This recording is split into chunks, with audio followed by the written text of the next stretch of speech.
ఒక్కసారి కొమ్మూరి గోల్డ్ కి కాల్ చేయండి. తాకట్లో ఉన్న మీ బంగారాన్ని విడిపించి మార్కెట్ ప్రైస్ కి వాళ్ళు కొనుక్కుని మిగతా డబ్బులు మీకు ఇచ్చేస్తారు. నమస్తే, వెల్కమ్ టు మనం టీవీ.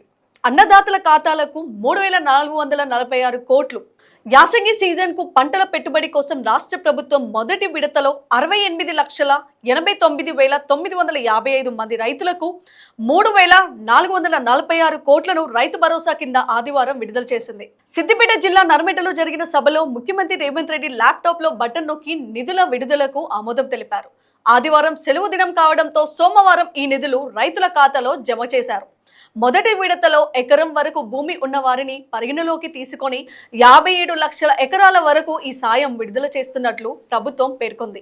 ఎకరాకు 6,000 చొప్పున విడుదల చేశారు. నిధుల్లో అత్యధికంగా నల్గొండ జిల్లాలో 5,22,313 మంది రైతులకు 268 కోట్ల విడుదలయ్యాయి. అత్యల్పంగా మేడ్చల్ జిల్లాలో 24,935 మంది రైతులకు 10.43 కోట్లు విడుదల చేశారు. సోమవారం ఉదయం నుంచి రైతుల ఖాతాల్లో నిధులు జమ అవుతూనే ఉన్నాయి. ఆ మేరకు బ్యాంకుల నుంచి సందేశాలు వస్తాయని వ్యవసాయ అధికారులు తెలిపారు.